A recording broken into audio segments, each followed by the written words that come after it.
नमस्कार दोस्तों। पश्चिम बंगाल के चुनाव में सभी राजनीतिक दल इस उम्मीद से लड़ रहे हैं कि उन्हें अगली सरकार बनानी है। टीएमसी सत्ताधारी है और वर्तमान में उसकी पोजीशन सबसे मजबूत नज़र आ रही है। जितने भी ओपिनियन पोल्स हैं उन सब ने ये कहा है कि टीएमसी तीसरी बार सरकार बनाने जा रही है राज्य में लगातार। और बीजेपी जो कि 2019 के लोकसभा चुनाव में यहाँ की 42 में से 18 लोकसभा सीटें जीतने में सफल हुई थी, उसे ये सपना आया है कि हम भी सरकार बना सकते हैं। और अमित शाह ने तो अपनी पार्टी के कार्यकर्ताओं को सपना बड़ा दिखाया है। उन्होंने कहा कि हम 200 सीटें जीत सकते हैं 294 में से। इतना कॉन्फिडेंस उन्होंने दिखाया है। हालांकि बहुमत के लिए 150 भी काफ़ी होंगी, लेकिन बड़ा कॉन्फिडेंस है उनका और वो भी सरकार बनने की अपनी पूरी उम्मीद लगाए बैठे हुए हैं। और जिस तरीके से वो प्रत्याशियों का चयन कर रहे हैं, टिकटों का ऐलान हो रहा है, उससे लगता है कि उनका कॉन्फिडेंस लेवल कुछ ज़्यादा ही हाई है। इसके अलावा एक तीसरी जो शक्ति यहाँ पर चुनाव लड़ रही है वो है कम्युनिस्ट और कांग्रेस का संयुक्त मोर्चा। कम्युनिस्ट दल कांग्रेस के साथ मिलकर पहले भी चुनाव लड़े थे, लेकिन कुछ हो नहीं पाया था। इस बार इन लोगों ने अपने साथ आईएसएफ नाम के एक सांप्रदायिक धड़े को भी जोड़ लिया है। मैं सांप्रदायिक धड़ा इसलिए इस्तेमाल कर रहा हूँ कि जिस तरीके से ये लोग कांग्रेस वाले और कम्युनिस्ट दल वाले बीजेपी को कम्युनल पार्टी कहते हैं कि धर्म के आधार पर राजनीति करती है, तो इसी आधार पर एक नया दल बना है वहाँ पर, इंडियन सेक्युलर फ्रंट, फुरफुरा शरीफ के पीरजादा अब्बास सिद्दीकी का संगठन। और इस संगठन को कांग्रेस और सीपीआईएम ने अपने गठबंधन में मिला लिया है। हालांकि कांग्रेस का ये कहना है कि हमने इनके साथ नहीं लिया, बल्कि सीपीआईएम ने अपने हिस्से की सीटों में से आईएसएफ को दी हैं। बहरहाल कुछ भी दी हो उसका फ़ायदा कांग्रेस को भी मिलेगा और सीपीआईएम को भी मिलेगा, क्योंकि मुस्लिम वोट उसकी तरफ अट्रैक्ट होंगे। इन सब चीज़ों को देखते हुए अब एक अजीब सा माहौल बन गया है। तीन बड़ी ताकतें चुनाव लड़ रही हैं। टीएमसी जो कि वर्तमान में सत्ता में है, बीजेपी जो कि 2019 के लोकसभा चुनाव की सफलता से अति उत्साहित है, और तीसरा सीपीआईएम और कांग्रेस जो कि पिछले चुनाव में यानी कि 2016 के विधानसभा चुनाव में पश्चिम बंगाल में सेकंड नंबर पर रहा था। बीजेपी के केवल 6, 7, 8 सांसद विधायक बने थे। तो अब इस स्थिति में जब तीन पार्टियां तिकोना संघर्ष होगा और तीन पार्टियां स्ट्रांगली लड़ेंगी, तो मतदाता का कन्फ्यूज होना लाजमी है। और हो सकता है कि किसी भी पार्टी को बहुमत ना मिले। उस स्थिति में क्या होगा ये किसी ने अब तक नहीं सोचा है, लेकिन मुझे लगता है कि कांग्रेस वालों को इस बात का पूरा यकीन है कि उनकी सरकार भाई नहीं बनने जा रही है। अगर गठबंधन की सरकार बनी तो सीपीआईएम बड़ा दल होगा, उन्हें केवल सपोर्ट करना है उसके साथ। और टीएमसी की सरकार बनती है तो वो कांग्रेस को पूछेगी नहीं, और बीजेपी और कांग्रेस का तो कोई कॉम्बिनेशन बनने का सवाल ही नहीं उठता।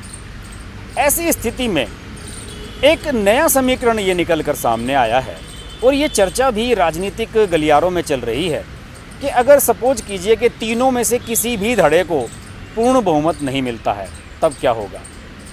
यानी कि तीनों में से कोई भी सरकार बनाने की पोजीशन में नहीं आता है तो क्या होगा। तो जाहिर है जब अगर बीजेपी बहुमत से थोड़ा दूर रह जाती है तो उसे ना तो कांग्रेस सपोर्ट करेगी, ना सीपीआईएम करेगी और ना टीएमसी करेगी। ये तो सवाल ही नहीं उठता। इसलिए अमित शाह पूरे जोर लगा रहे हैं, अपने सांसदों को भी धकेल रहे हैं कि भाई तुम भी चुनाव लड़ लो, कहीं एक आध सीट कम रह गई तो हमें कोई समर्थन नहीं देगा वहाँ पर। दूसरी ओर कांग्रेस और सीपीआईएम अगर ये अपना इतना बड़ा मैंडेट नहीं ला पाए कि अपने दम पर सरकार बना सकें, तो इनके दोनों धड़े अलग भी हो सकते हैं। जैसे सीपीआईएम अलग हो सकता है, कांग्रेस अलग हो सकता है, और आईएसएफ उसका तो कोई भरोसा नहीं है, वो तो पहला चुनाव लड़ रहा है। तो ऐसी स्थिति में क्या होगा फिर, समीकरण क्या होगी। सीपीआईएम को समर्थन तो दे नहीं सकती टीएमसी, क्या होगा फिर। इस बारे में इसका एक सॉल्यूशन निकाला है कांग्रेस के मालदा दक्षिण के सांसद अबू हसीम खान चौधरी ने। चौधरी साहब का बयान ज़बरदस्त वायरल हुआ है, और उन्होंने जो कहा है उसे लेकर कांग्रेस में ऊपर से नीचे तक बड़ी प्रतिक्रिया हुई है। ये अबू हसीम खान चौधरी साहब कांग्रेस के जो दिग्गज नेता हुए हैं, अबू गनी खान चौधरी, उनके छोटे भाई हैं और बुजुर्गवार हैं, अभी इनकी काफ़ी उम्र हो चुकी है। और मालदा दक्षिण के सांसद होने के साथ साथ ये वहाँ के जिलाध्यक्ष भी हैं। इनसे किसी मीडिया वाले ने पूछा कि अगर हंग असेंबली आती है, यानी कि खंडित जनादेश आता है, तो उस स्थिति में कांग्रेस का क्या स्टैंड होगा। तो चौधरी साहब ने कहा है कि हमें टीएमसी का साथ देना पड़ेगा, इसके अलावा कोई चारा नहीं है, क्योंकि हम कांग्रेस व बीजेपी से समान दूरी है टीएमसी की, लेकिन उसके बावजूद भी अगर हमें बीजेपी को यहाँ से सत्ता से बाहर रखना है तो हमें निश्चित रूप से कांग्रेस को समर्थन करना पड़ेगा। उनका ये भी कहना है कि जिस तरीके से बीजेपी ने उत्तर प्रदेश में अपना एक एजेंडा चलाया था सांप्रदायिकता का, और उसी तरीके से बीजेपी यहाँ पर भी अगर करती है तो उसे बाहर रखने के लिए हम कांग्रेस को समर्थन दे सकते हैं, ये बात उन्होंने कही है। इसके अलावा अपने इस इंटरव्यू में उन्होंने ये भी कहा कि जो पीरजादा अब्बास सिद्दीकी हैं, जिन्होंने इंडियन सेकुलर फ्रंट बनाया है, उनकी उन्होंने आलोचना की, और उन्होंने ये भी कहा कि राजनीतिक रैलियों में अल्लाहू अकबर का नारा लगाना बिल्कुल भी सही नहीं है, और बीजेपी सांप्रदायिक पार्टी है पर टीएमसी सांप्रदायिक पार्टी नहीं है, इसलिए हम टीएमसी को समर्थन दे सकते हैं। इसके अलावा जब उन्होंने उनसे ये पूछा गया कि आईएसएफ तो आपके संगठन का आपके गठबंधन का हिस्सा है, तो उन्होंने ये बात भी स्पष्ट की कि हमने सीपीआई-एम से हाथ मिलाया, सीपीआई-एम ने आईएसएफ से हाथ मिलाया है और अपनी सीटें दी हैं।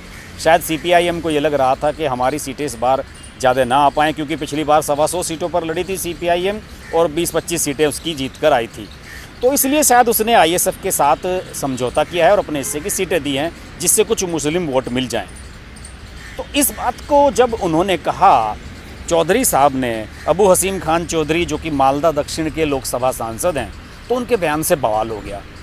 सीपीआई-एम भी नाराज़ है और उनकी जो पार्टी है कांग्रेस, वो तो खैर नाराज़ हुई है। उन्होंने अधीर रंजन चौधरी जो कि वहाँ के प्रदेश अध्यक्ष हैं और लोकसभा के सांसद भी हैं और खुद को मुख्यमंत्री पद का प्रबल दावेदार भी बताते हैं अगर गठबंधन की सरकार बनती है, तो उन्होंने बाकायदा तलब किया है चौधरी साहब को और नाराज़गी जताई है।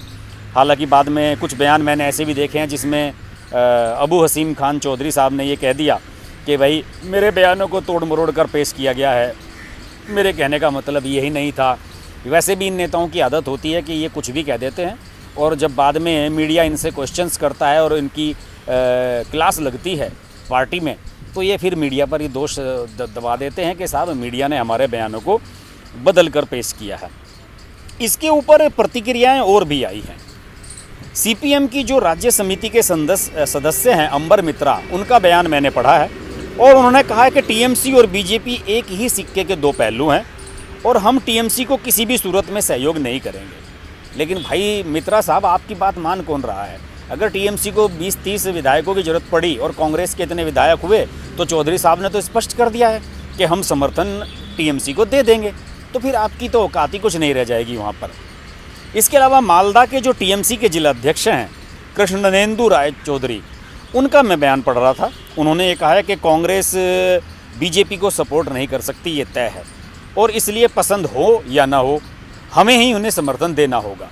यानी कि टीएमसी को भी ये लग रहा है कि अंत में अगर वो सरकार बनाने में विफल रहती है, पूर्ण बहुमत की सरकार बनाने में विफल रहती है, तो कांग्रेस से उसे बड़ी आसानी से समर्थन मिल जाएगा। और देखिए, इसके अलावा कुछ और बातें भी कही हैं चौधरी साहब ने अपने। उन्होंने ये भी कहा है कि कांग्रेस का जो है वो टीएमसी के साथ चुनाव पूर्व गठबंधन नहीं हो सकता था, क्योंकि टीएमसी के लोग कांग्रेसियों का बहुत अपमान कर रहे हैं, कार्यकर्ताओं के खिलाफ मुकदमे हुए हैं, मारपीट हुई है। हाँ, चुनाव के बाद गठबंधन हो सकता है। क्यों? क्योंकि चुनाव के बाद नेगोशिएशन हो जाती हैं, सौदेबाजियाँ हो जाती हैं, लेकिन चुनाव के पहले कोई किसी की नहीं मानता। अभी तो टीएमसी को ये लग रहा है कि वाह, हमारी सरकार अपने दम पर ही बन जाएगी, हमें किसी के समर्थन की क्या ज़रूरत है, और इसी वजह से वो कांग्रेस को ज़्यादा भाव नहीं दे रहे हैं। इसके अलावा इस पूरे प्रकरण पर बीजेपी का भी एक स्टैंड थोड़ा सा क्लियर हुआ है। बीजेपी का ये कहना है कि ये गोपनीय गठबंधन है। टीएमसी, सीपीआईएम, कांग्रेस, आईएसएफ, ये सारे के सारे मिले हुए हैं और बीजेपी को सत्ता में आने से रोकने के लिए ये लोग किसी भी हद तक गिर सकते हैं। पार्टी के उपाध्यक्ष हैं, बीजेपी के पार्टी अध्यक्ष उपाध्यक्ष विश्वप्रिय राय चौधरी का बयान आया है। उन्होंने ये कहा है कि कांग्रेस कुछ भी कहती रहे, वो इस समय सीपीआईएम और सांप्रदायिक ताकत यानी कि आईएसएफ के साथ है और टीएमसी की सहायता बीजेपी के खिलाफ करने की ये उनकी गुप्त योजना है। और राजनीति के जानकार तो इस बारे में ये भी कह रहे हैं कि अगर मुस्लिम वोटों के साथ साथ हिंदू वोटों को भी कांग्रेस को कुछ लेना है अपनी तरफ, तो इस तरह के बयान देने होंगे, जिससे कि मुस्लिमों में ये कन्फ्यूजन हो कि आने वाले समय में कांग्रेस भी जब टीएमसी को साथ दे सकती है तो वोट क्यों ना कांग्रेस को ही दी जाए, टीएमसी को क्यों दी जाए। कि शायद उसके अलावा हिंदुओं के मन में भी ये बात हो सकती है कि यार ये तो सॉफ्ट कॉर्नर अपना रहे हैं और कोई कट्टरवादी नहीं है, तो इसलिए क्यों ना इन्हें वोट दे दी जाए। सीपीआईएम का भी कहना है कि मुस्लिम वोटों को रिझाने के लिए और टीएमसी से दूर करने के लिए ये एक पॉलिसी भी हो सकती है उनकी, कि भाई मुसलमानों के बीच ये मैसेज दे दिया जाए कि जब हम समर्थन देने के लिए तैयार हैं, अगर सरकार नहीं बन पाती है ममता बनर्जी की, तो वोट आप हमें दे सकते हैं, आराम से दे सकते हैं, क्या ज़रूरत है टीएमसी को देने की।